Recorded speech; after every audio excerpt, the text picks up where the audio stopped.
Okay. All right. Well, yeah, thanks for hopping on the call. Um, so I am Ian Noland.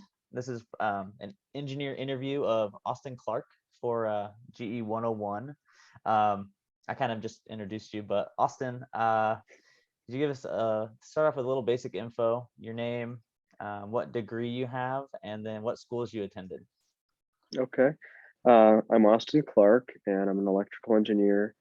I got my undergrad at Seattle Pacific University and my master's degree at University of Washington. They were both in electrical engineering. Oh, okay, nice. What made you want to become an engineer? I appreciate the hard sciences, the non-subjectivity. I really enjoy math and science. It's always interested me, building things, understanding the way things work. Nice. And then where have you worked since completing school? Um, so since completing school, I've just had one job at Electroimpact. We are up in Mukilteo, Washington, which is about a half hour north of Seattle.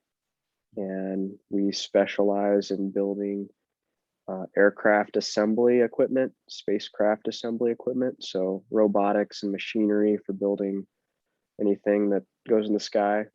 Mhm. Wow, yeah, that's pretty awesome. Um, what does a typical workday look like for you? Um, that's changed a lot at my career. So I've been at Electroimpact for 12 and a half years. Hmm. Um, my title is the same. I'm still an electrical engineer. We don't have a lot of titles at my company, so despite my title not changing, I don't directly do a lot of electrical engineering anymore. I more indirectly do. So I consult on a lot of different engineering projects. Um, when I first started, I did a lot of circuit board design. And so my average day might be coming into the office and pulling up uh, software designer and laying out a circuit design and getting circuit boards printed, basically, Oh, okay, yeah. um, and then testing those and kind of iterating on that process. Hmm. Um, and then as I went through my career, I worked on some larger scale stuff and a lot of back panel design. Hmm. Um, so rather than a small circuit board, imagine a big cabinet full of electrical components, Hmm. circuit breakers and contactors and drives that will basically take electrical energy and convert it into motion through motors on big machine axes to move stuff around, drill holes, and um, move aircraft parts. Oh, yeah. Um, so a typical day would be similar circuit design on a computer, Hmm. and um, based on the design, selecting components. My company is a bit unique in that we have engineers do everything. So we don't just sit at our desks and do engineering work. Um, we are involved directly with the customer. Um, so my company doesn't really make a particular product over and over again. We're sort of a build to order. Um, we directly interact with customers as an engineer, and some big aerospace company might have a challenging problem on how to make an aircraft part. Um, and we propose how we might accomplish that and how much it'll cost and how long it'll take.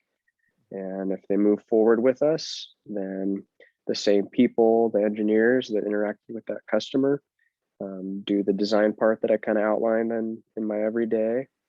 Um, and then as the engineer, I'm also responsible to procure all of the hardware necessary. We don't have a centralized purchasing department like a lot of companies might.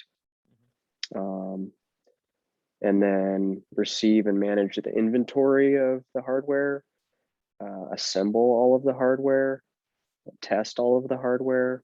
And there's obviously some design iteration there where something that might have looked good on the computer turns out it isn't that great. Um, so the very end of that, you're left with a functioning system that then you demonstrate to the customer that it meets or exceeds their expectations. At that point, the customer signs off that they're happy, and then you tear the machine down and ship it across the world, wherever the installation site might be, and then meet the hardware there and build it. And then I train the customer and hand off the machine and then support it for the rest of my life, really.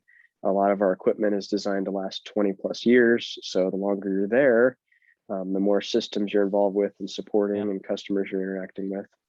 So I suppose my day to day is kind of a hard thing to define, since our project durations are frequently over a year long, year and a half on average, I would imagine. Mm-hmm. And so depending on where I am in the phase of that project, I might be doing more design work versus hands-on assembly versus travel. Yeah. No, that's fascinating. So you guys specifically are creating the system that then the customer, your customer, whatever company that is, will then implement into their overall just like manufacturing processes. Yeah. Is that right? Yeah, like a good example, we just did the HBL, horizontal build line, for the 777X. That's Boeing's new plane, Okay. and they have carbon fiber wings. And so we built a very large cell for manufacturing these wings. Mm-hmm. And as you might imagine, the wings are very complex with lots of parts and pieces that need to be bolted together and Mm-hmm. fastened together, I suppose. So some of our equipment might just be a small piece of a manufacturing process. I have been, I lived in England for a while for one of the projects, supporting an entire factory. So we built the entire manufacturing process for a particular wing. Oh, okay. Actually, I'm glad you brought that up, because I was going to ask you about the England job, because I know you had gone to England for several weeks, wasn't it? Yeah, so I was there for just shy of 6 months. Yeah, Oh, okay. So I guess several months, not just yeah, weeks. yeah, it was a while. And so that was specifically a like on-site setup job as part of your process you described. Yeah, so that was a really large job for Airbus, for the A350. Mm-hmm. That's another commercial jet. We do work for any of the big aerospace names you might have heard of. Mm-hmm. And because of the size of that project, there were literally hundreds of engineers working on that project. That was a multi-year project. And the portion of the project that I got involved in, that was earlier in my career, was the installation phase. And just because of the size of it was lengthy. Most of my projects, the installs only are a couple weeks. So Yeah, that's cool. Yeah, that's fascinating. Actually, um, as I've talked to people that I know, being in the engineering program and potential jobs and career paths that I think sound interesting to me, um, I've mentioned the work that you've described, and just like how your company operates as kind of a general idea of something I think would just be really interesting is getting to do a lot of varied projects, solve a lot of different problems as they come in, instead of just heading into a company that's in manufacturing and makes just one thing over and over. And in any case, yeah, it sounds super interesting. Um, describe, you may have already described it, but what's one of your favorite projects you've worked on? Yeah, so I did enjoy that England project. I think the travel piece of it was more than was the enjoyable piece rather than the engineering I was involved in. Hmm. I think the most fun project I did, um, I was involved in a rocket program, Hmm. and it was a really, really large rocket, and I designed some robotic systems for doing carbon fiber layup Hmm. of the payload fairing. So that's the last portion of the rocket that um, it's kind of, if you can imagine, like a husk that goes over the top of your cargo to protect it as you exit the atmosphere, and Hmm. then that payload fairing splits in half and burns up in the atmosphere, thus exposing your payload, so that then it can launch out into orbit. Hmm. So that two-piece husk, my machine would um, build Hmm. basically out of carbon fiber. And it was cool because the electrical engineering side of it, there's a lot of power necessary for that one, just due to the sheer size of the part that I was Hmm. building. Um, it was approximately like a 20-foot diameter cylinder, by 70 feet long. Um, Well, that's and massive. yeah, super cool. So I had to, as part of my system, I had a robot that basically would lay up carbon fiber. You can probably check some of that out if you YouTube my company, Hmm. Electroimpact, and look at our AFP automated fiber placement machines. Hmm. But yeah, that was a super exciting project, and the big power piece was the robot itself. I've done probably about a dozen of those systems, and the unique piece about this was I also had to design a very large rotating mandrel, for the barrel of the rocket, basically the payload fairing portion, Hmm. that would spin a tool that we would lay the carbon fiber up on. And the tool was about 100,000 pounds, and it had to spin at 6 RPM. And I already mentioned it was a 20-foot diameter barrel. So you can imagine those kinds of scales, it gets scary, and there's a lot of power. So just kind of managing all of that energy and inertia, if there's a power failure, what to do with that. And So you're telling me you designed a system that moved a 100,000-pound object around a 20-foot circle every 10 seconds? the tool itself, um, so concentric, Hmm. um, a cylinder basically that would weigh 100,000 pounds. So I would rotate that piece, Okay, yeah, at six RPM, um, and then my machine would lay out material on top of that. Yeah. that's crazy. That's crazy. Were there any particular challenges you faced during that project that stand out as, um, I don't know, so like a satisfying challenge that you broke through in the process? Yeah, I think I alluded to it a little bit already. So if you're generally, the systems I design, they require a lot of power. They run Hmm. off of 480 volt three phase.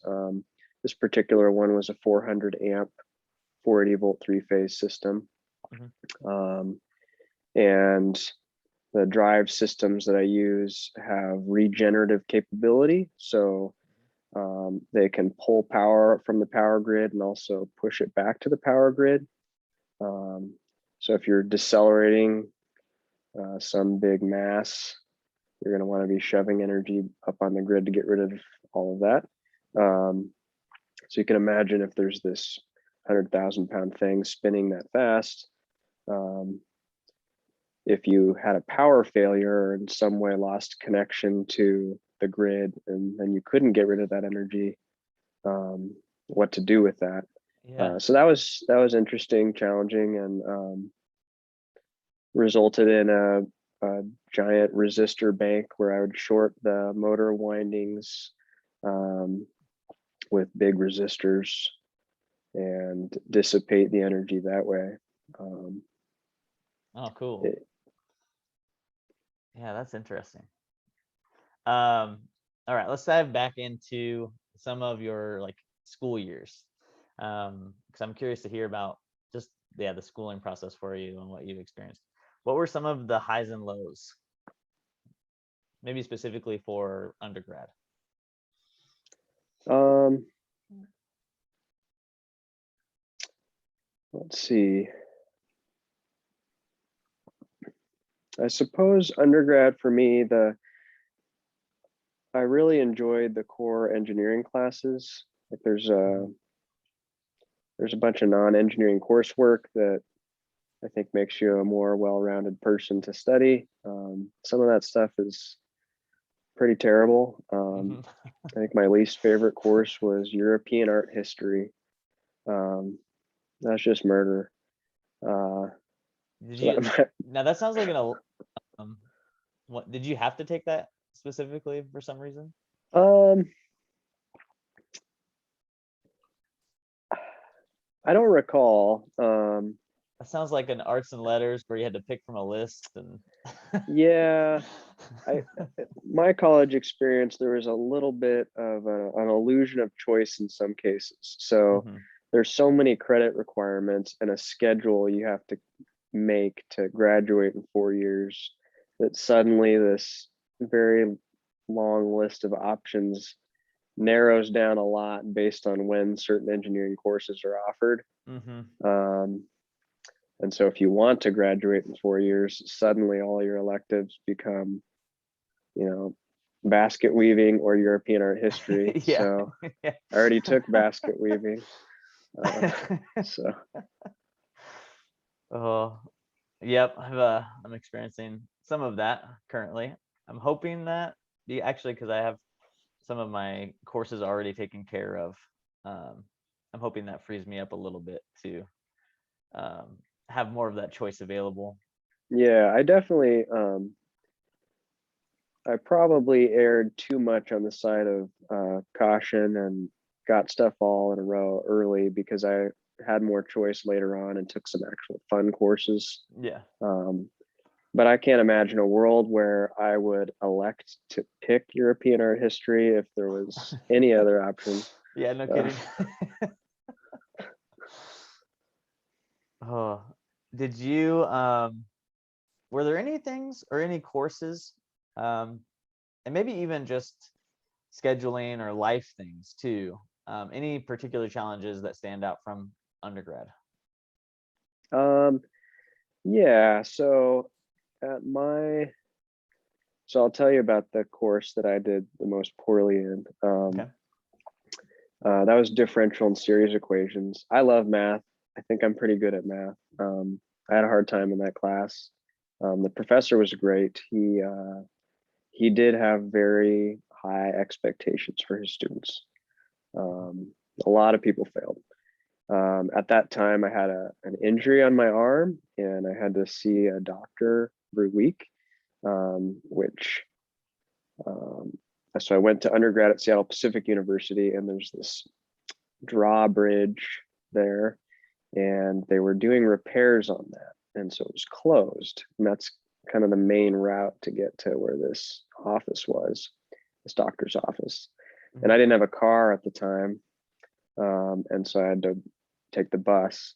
And because the bus couldn't go that normal route, the route would be like 2 hours to get to this doctor's office. So it took me out of a whole day's worth of classes for the whole quarter, dealing with this injury. And my professor was not particularly uh, gracious about that situation. Um, I basically just got zeros anytime he had pop quizzes, which were very frequently. Um, and he didn't grade homework. it was optional. Your only grade are your quizzes and tests. So Oh that kind of made no. it a difficult class. But I did pass that class, and I have a cool scar on my arm from all the doctor interactions. So Well, that's good. And thankfully the ding to your GPA didn't affect your, doesn't sound like it affected your overall trajectory and career too bad. no, I mean it definitely could have. I think there's all sorts of life stuff that can happen that are it's out of your control, and Mhm. you just got to roll with it. And sometimes I've got several friends that took 5 years to graduate, and that's fine. And Yeah. some of them work for Electroimpact just like me, so Oh, nice. it Yeah. works out. Yeah, that's cool. Um, what were some of the differences that you experienced between undergrad and then grad school?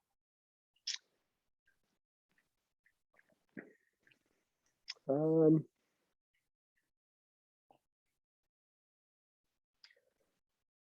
I think it was similar to how I felt from going between high school and undergrad. Mhm. Um, I did really well in high school as a valedictorian. Um, and then college, it was challenging, more than I thought. I had Mhm. to really bust my ass to do well. Um, and so that was kind of a shock to me Mhm. on how hard I actually had to try to do well.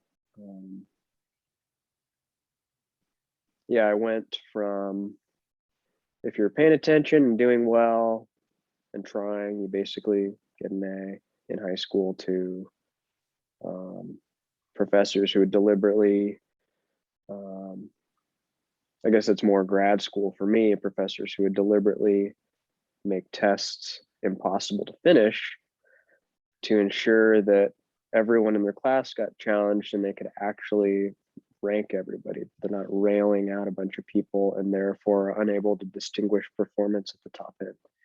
Um, so that's a very different Yeah, type wow. of world where, especially if you're used to the former, to then be Uh-huh. in a place where you're given something, it's an impossible task by design, and then feeling okay with that as you leave, like, yeah, wow, I Yeah. did really well. Yeah. um, I answered a third of the questions, great.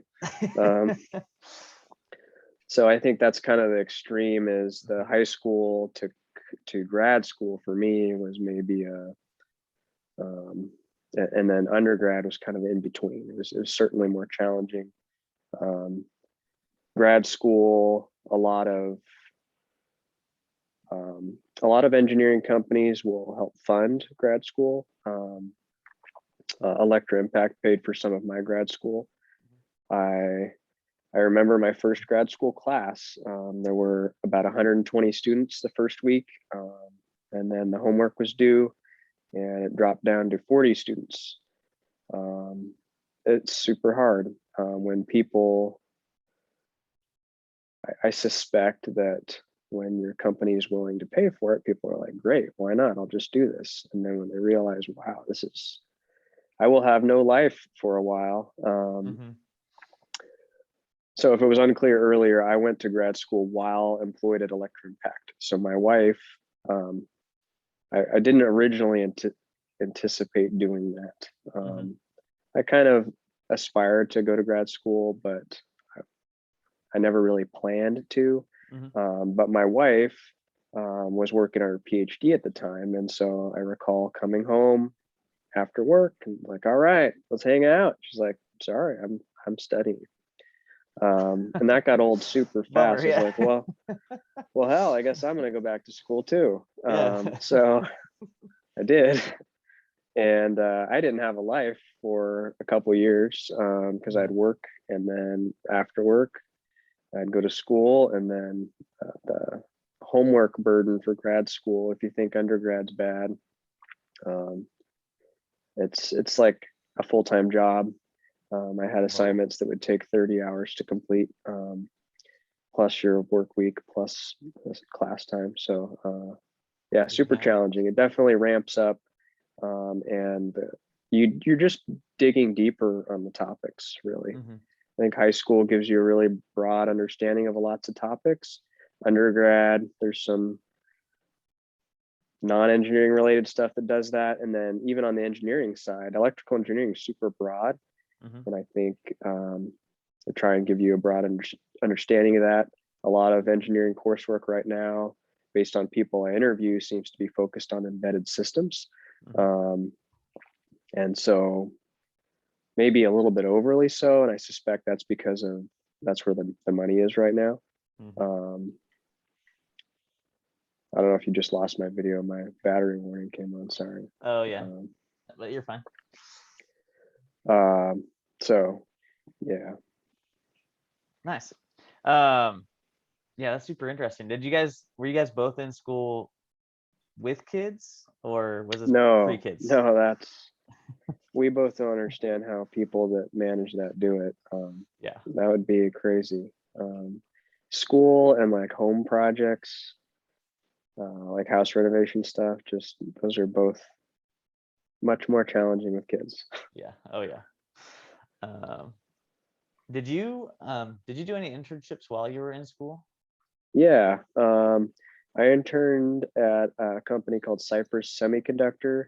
Mhm. Um, they're in Linwood, Washington, or at least the facility was that I worked at. They're centered in the Silicon Valley, but Mhm. they designed the PSOC, a programmable system on chip. Mhm. So it's a programmable microcontroller. And I was an applications engineer there. My internship there was actually super awesome. My interview was 5 hours long, 30-minute chunks with different engineers, and Mhm. then they called a wolf pack session where three of them got in a room all at once and simultaneously asked you questions for a half hour just to see how you manage stress. Mhm. um, which I was in school, I was just trying to get an internship. I had zero idea that this was the interview process. Yeah. So that was a huge shock for me. Study up for interviewing for positions. But the cool thing is when I got hired, I had the same job as their graduated engineers. So I was an applications engineer, and I helped customers um, use our product. Basically, I Mhm. helped fit the microcontroller in lots of different applications. Oh, that's cool. So what year were you when you got into that? It was my summer between junior and senior. Okay. Um, So you were most of the way done. Like you had just one more year before graduating. yeah, yep. So you Hmm. so you had obviously some engineering workload and knowledge under your belt. Yeah, certainly. Yeah. Um, I find that like in interviews, your first 2 years probably of electrical engineering coursework, mhm. circuits, electronics, that kind of stuff. That's going to be the core stuff is what people are interested that you understand, Mhm. that you intuitively grasp. Um, the other stuff's basically just leveraging your knowledge of that. So Yeah. long as you have a good grasp of that, you can figure out the other stuff. Yeah. In your experience, are most companies basically expecting to kind of train you as long as you have that base understanding? Yeah, certainly. They I sort of would. bring you in and say, this is what we focus on and how we apply this. Yep. Yeah. So I am one of the guys that does electrical interviews at my company for new engineers. I've interviewed hundreds of people, and the the basic assumption is that you're going to be fairly worthless to the company for the first year. Oh Um, yeah. engineering is super broad, and yeah, you got to figure out all the software systems and how the company works, and yeah. So this one actually is, can I ask you a bonus question just for Yeah, my okay, sake? sure. Because I think you told me before that you started as a mechanical engineer and then switched to electrical. Is that correct? uh, yeah, I think started is a little too generous. I had aspirations to be a mechanical slash chemical engineer. Mhm. And I'm not really sure why those two. I'm sure it's just my memory, but it might be just I felt like chemical would have been a challenge, and mechanical, I like Legos and whatever, so putting Mhm. stuff together sounded fun. Um, and Seattle Pacific University and University of Washington had a dual major program where I could do that. So I started getting involved in that, and then when I found out it wasn't accredited, I was like, well, that's lame. I'm not going to pay all this money for a non-accredited degree. So I wanted a degree that everybody recognized. So I decided to switch, and I'm very glad I did. I really like electrical engineering. Oh, nice. All right, we'll go ahead and wrap it up with our final kind of classic question that our professor says at the end of all of his interviews when he interviews his former students that are now engineers. But if you could talk to your past self right now, like you right now, talk to you during undergrad, what advice would you give yourself?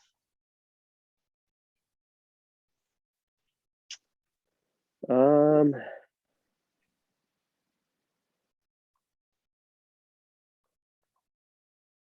I think I would probably just encourage myself.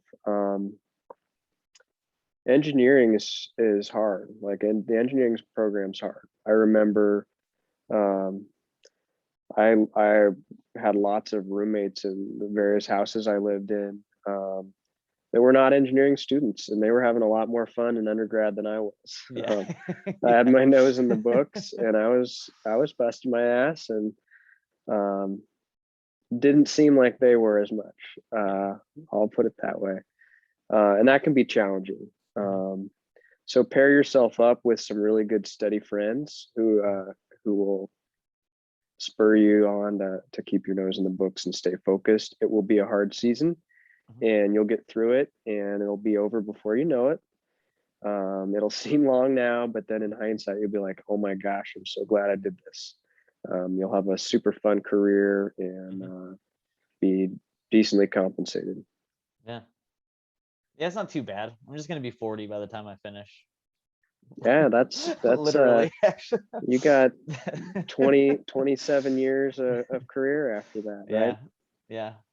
It's just funny because I think a lot of 19-year-olds would joke saying that, and like that's how it feels. But Mm. there's plenty of benefits of honest, like actually going back to school older that I'm finding, Yeah, yeah, that for are really sure. paying off. I don't know, um, not everybody, but I notice a lot of my younger peers are doing college because it's kind of what you do, and Yeah. my older peers, there's just a purpose and a drive there. And Hmm. I have that myself where I am driven to dive into the content and want to learn everything because I know I need to know it and I need to Yeah. learn it. Yeah. And that did not exist in me when I was first year college as a 19-year-old. Um, you know, What so you just outlined, I think, is a great way to describe grad school too.